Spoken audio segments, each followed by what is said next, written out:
Hello and welcome to LGU Monthly. We're here at Carnoustie, home of the 2012 Ladies British Open Amateur Championship. It's been quite a dramatic month for ladies amateur golf in Great Britain and Ireland, and here's what's coming up over the next half hour. We have all the action from Nairn, where Great Britain and Ireland were looking for their first Curtis Cup victory in 16 years, and here from Carnoustie, the Ladies British Open Amateur Championship.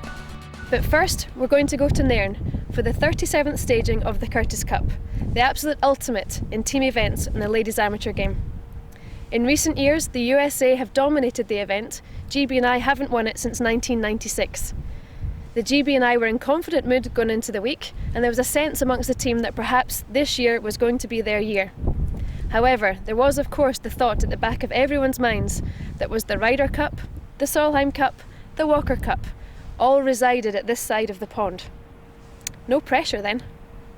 Nestled on the shores of the Murray Firth, Nairn Golf Club is no stranger to amateur team golf. In 1999, the likes of world number one Luke Donald and Paul Casey were members of the victorious Walker Cup team. In fact, no Great Britain and Ireland team have ever been defeated at Nairn. As the home team arrived to a warm reception at Nairn, confidence was high. Already beating some of the world's best at the Astor Trophy the year before, it was felt that this was the best team assembled for years. Golf is full of traditions. One of the Curtis Cups is the caddy draw. Top local caddies will be paired with players from both sides. A bit of local knowledge is always good on a links course, as is a little enthusiasm.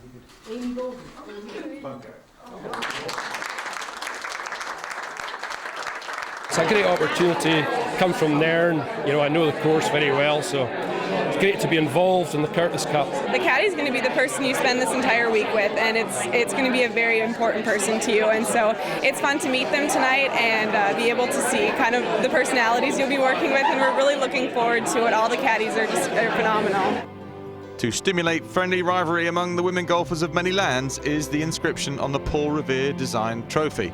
Since its inaugural match in 1932 at Wentworth, the event has seen the likes of Laura Davies, Julie Inkster, Katrina Matthew, Michelle Wee and Karen Stupples ply their trade at this event. All have gone on to be great ambassadors for the game. Harriet and Margaret Curtis would be proud. Practice done, game plan made, and the first pairing decided. The opening ceremony was the final function before the first ball would be struck. Led by Tegwin Matthews, the GB&I team looked tense but confident. I honestly believe we can do it. Honestly. Yeah, big time.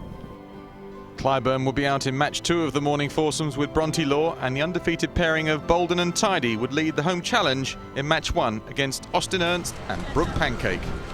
Ask any player, the first tee of a Ryder, Solheim or Walker Cup is a tense place to be.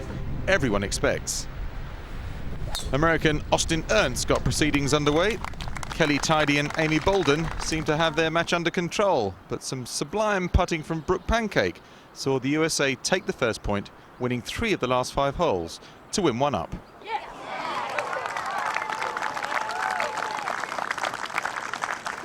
Feels good. Feels good. It was a tough match. They were up on us early. They were actually up on us until I think 16. And then we made it all square, and then that was the first time we were all, since about 4, we were all square in the match. So it was a tough match, but we made some key putts coming in. Thank goodness for Brooke. Amy Anderson and Tiffany Lua were 3 up after 5 and never looked back as they took the second point from Clyburn and Law. Cold and looking thoroughly unhappy, worse was yet to come as Lindy Duncan and Lisa McCloskey made it a morning whitewash. 6 up after 9 holes, they shut out the Irish pairing of Maguire and Meadow 5 and 4. The word around the press room, is there a flight out Saturday night? This could be over with by tomorrow. At the start of the afternoon 4-ball, things got no better at the turn. GB&I were all square in 1 and down in 2 matches. The Americans were literally tearing Nairn apart.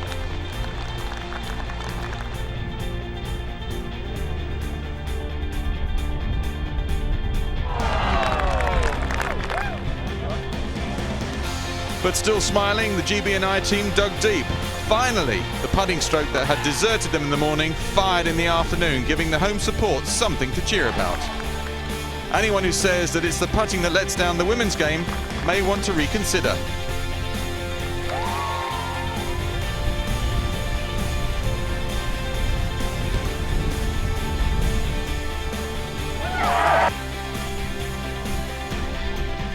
Tidy and Clyburn secured the first point with a 2-1 win over Pancake and Popson, as the afternoon belonged to Great Britain and Ireland. Amy Anderson was the only player to remain undefeated, as the USA took the top match against home favourite Pamela Presswell and Charlie Hull. As part of the Queen's Jubilee, players took part in the Great Curtis Bake Off, the players baking cupcakes for the Jubilee Tea Party. All will be sold, with the proceeds going to breast cancer research. Day one may have been a success for USA, but Captain Pat Cornett had been taken to hospital in the afternoon after a freak buggy accident. The USA captain, also a doctor, would return on day two with her broken ankle in a cast. GB&I hope to kick on from the previous afternoon with at least 2 points in the second day foursomes. It all started well. But again, the United States came out on top. There was sweet revenge for Stephanie Meadow and Leona Maguire after their 6-5 loss on day one, with the 3-1 win over Duncan and McCloskey. The Americans, though, held a 3-point lead and now only needed 4 points out of a possible 11 to retain the trophy. In the afternoon, the weather calmed, Captain Pat was happy, but GB&I came out fighting. Clyburn, the only player to have played all 4 matches, led from the front on match 1. Leona Maguire, paired with Bronte Law, at last found her range on the greens.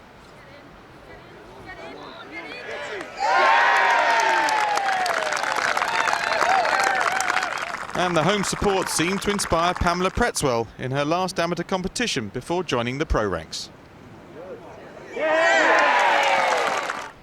A near ace, the highlight of her match.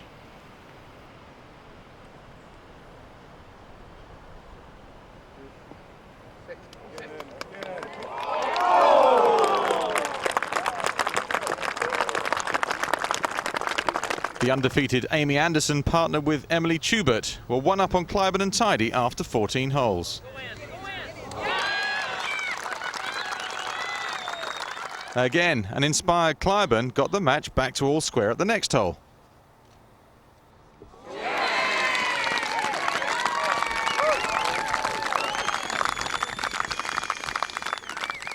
Tidy got in on the act at the next.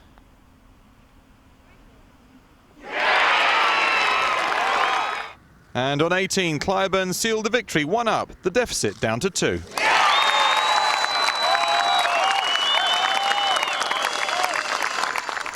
Bronte Law in match 2 had a tricky putt on 17 to stay all square. The Bramwell girl was up to the task and delighted the home crowd.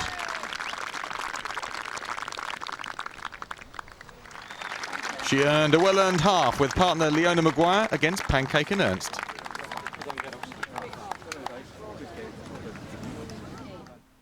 So down to the final match. Northern Ireland's Stephanie Meadow and Pamela Presswell were 1 up and then 1 down as the match with Lua and Popson ebbed and flowed. All square with 2 to play, Presswell hit one of the shots of the week.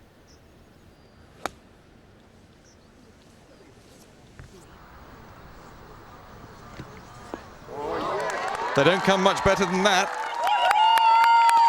In a tense afternoon, all 3 matches went the distance, as Presswell and Meadow won 2 up. The team had staged a remarkable comeback, as a deficit of 3 became 1. Everyone in the team's playing really well. I think Ted's had a hard decision every day to leave 2 people out. So I think we've definitely given ourselves a good chance with our fight back today. Let's go for it. It's all to play for. We've got 8 great players. Get out the traps fast, I'd say tomorrow morning. That'd be very important to get out there fast, because as soon as the rest of the team see we're up in matches, momentum starts to gain, and that's how we're going to win. What a 4th session, and what a comeback from the GB&I side to get themselves back into contention after that whitewash of the morning foursomes. Coming up after the break, a new champion is crowned at the Ladies British Open Amateur Championship, and we'll bring you a dramatic climax to the 37th Curtis Cup.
Welcome back to Carnoustie. Before the break, we saw GB and I putting up a great fight, getting themselves back into contention within 1 point of the USA going into the singles, a session that would go down in history. But first of all, we're going to turn our attentions to the British Ladies Open Amateur Championship. In 2011, Lauren Taylor was the youngest winner of the championship in Portrush, and unfortunately, she wouldn't be able to contend for the title as she failed to make the match play stages this year. So one thing was for certain, there would be a new name on the trophy. There's been many illustrious names on the Ladies British Open Amateur Trophy, including Katrina Matthew, Anna Nordquist and Azara Munoz, to name a few. In 2011, Yani Seng took the Ladies British Open title at Carnoustie. 12 months on, the world-famous course would provide the ultimate test for some of the world's finest women amateur golfers.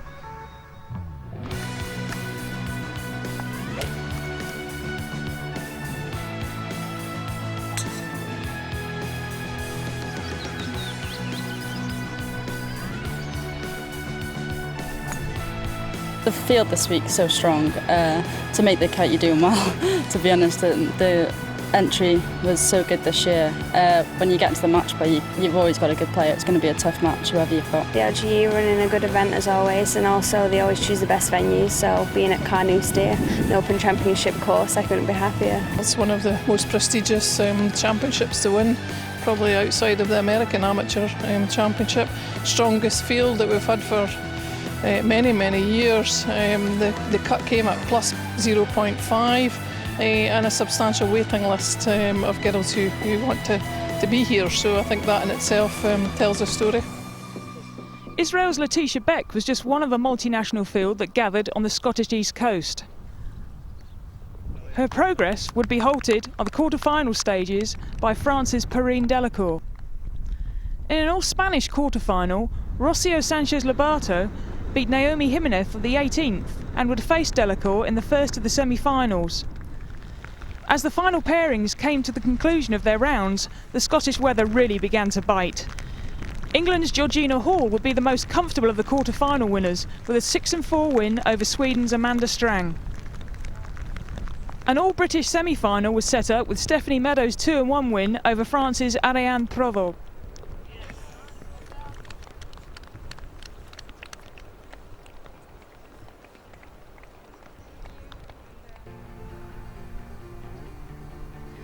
Conditions were markedly different for the semi-finals.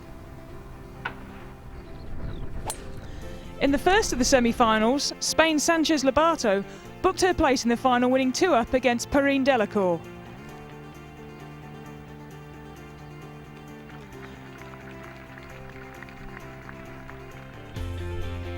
Georgina Hall had been one of the unlucky people to miss out on the Curtis Cup team. Her semi-final opponent, Stephanie Meadows, had been in sparkling form over the last month.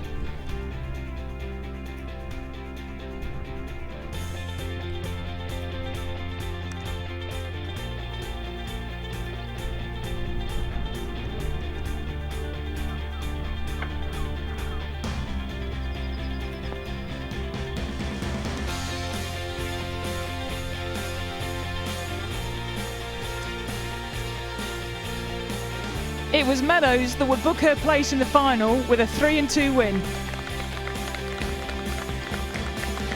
Sanchez Lobato was aiming to become the second Spanish winner of the title in 3 years, and Stephanie Meadows was aiming to make it a double for Royal Portrush, following in the footsteps of Alan Dunbar, who secured the men's British amateur title earlier in the month. Meadows attacked from the opening hole with a 10-foot birdie putt to go 1-up.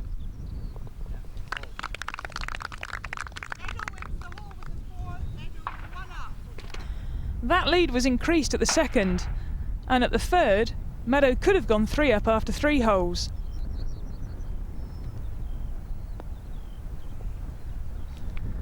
Denied by a putt by Sanchez Lobato, the Irish girl had to wait until the 4th hole, where a 20-foot birdie putt would take her 3-up.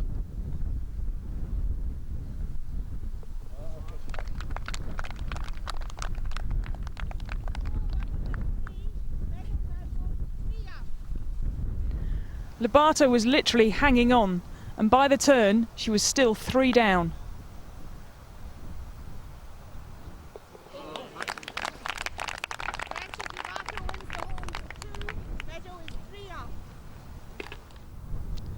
Meadow increased that at the 11th, where another 20-foot putt would fall.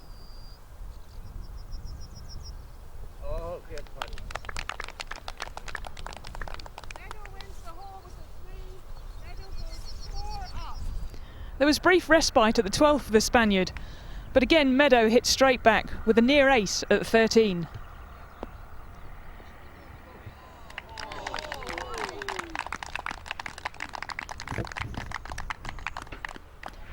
Two holes later, Sanchez Lobato had a 25-foot putt to stay in the championship.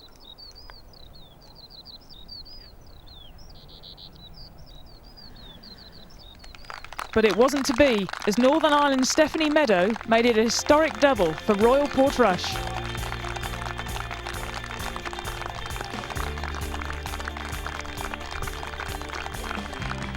Played really solid. I only made one mistake really on the early in the 5th hole, I think. I hit it in the bunker, but other than that, I mean, I played pretty perfect golf, so I was really happy.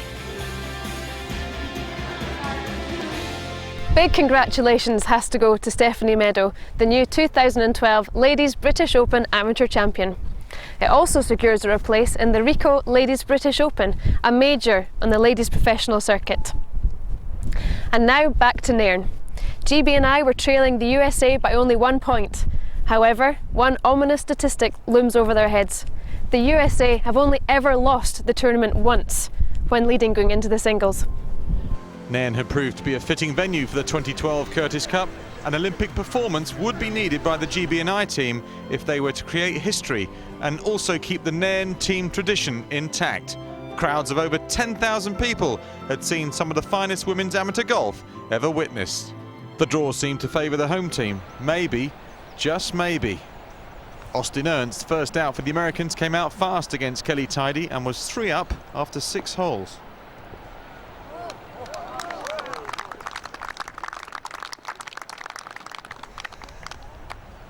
Emily Schubert in match 2 was giving Amy Bolden a torrid time as she quickly raced to 2 up. It was the Americans that had made the fast start. Some of the finest greens in Scotland were suiting the visitors down to the ground.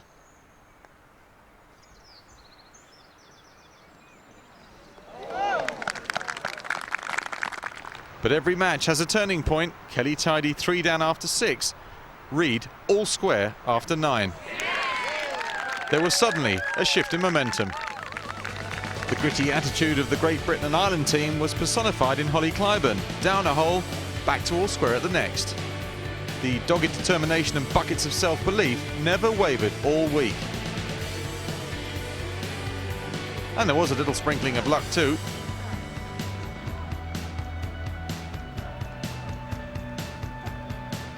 As she reached the turn, you guessed it, all square against Erica Popson.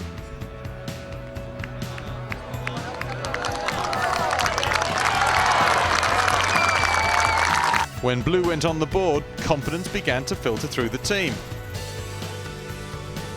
Yes, great shot, Amy! Amy Bolden, 2 down after 8, will win the next 3 holes in a row to be 1 up after 11. It was to be a dramatic hour in the history of the Curtis Cup.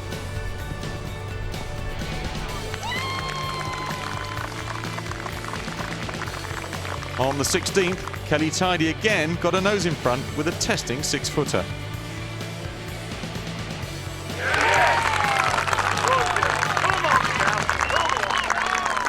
And on 17, she had a chance to shut out the match and draw GB&I level for the first time during the week.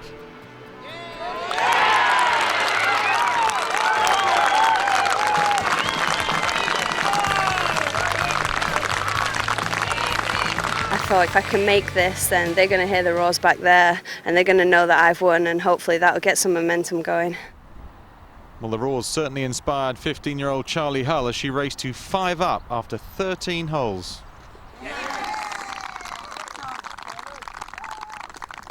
It would be Clyburn that would edge the home team in front on 16, winning 3 and 2 against Erica Popson. The lead now just 1 point.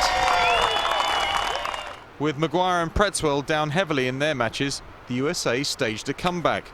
Schubert nearly holed out on the 17th to put pressure on Amy Bolden. The Welsh youngster was up to the task though, as she took the 3rd point with Great Britain and Ireland winning the top 3 matches.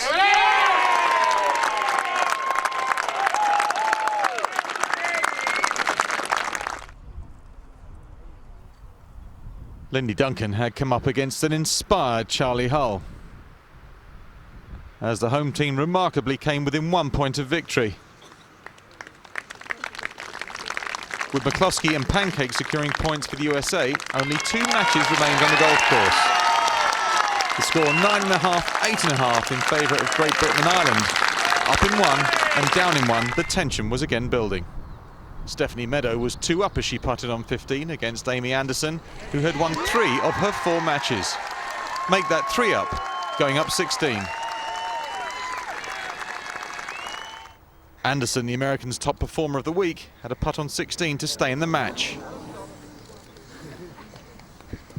It wasn't to be, and for only the 2nd time in history, Great Britain and Ireland had won the Curtis Cup coming from behind in the singles.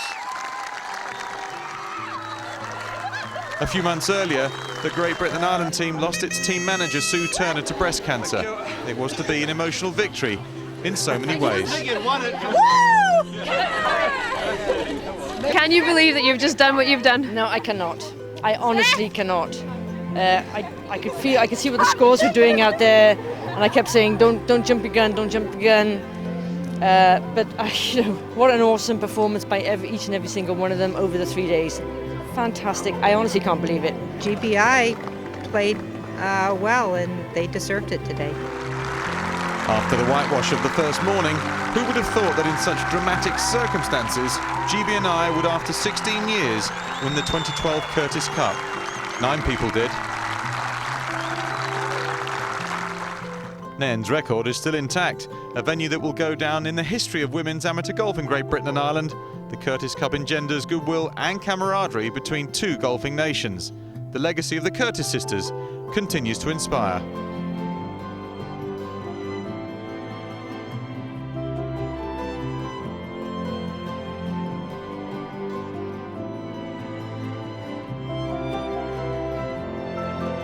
Well, that's it for this edition of LGU Monthly, and what a dramatic month it's been. Congratulations has to go to Stephanie Meadow for winning the 2012 Ladies British Open Amateur Championship, and of course, big congratulations go to the 2012 Great Britain and Ireland Curtis Cup team. You can keep up to date with all the latest news at lgu.org, and I'm going to leave you safe in the knowledge that all 4 major team trophies are residing at this side of the pond. The American trophy cabinet is officially empty.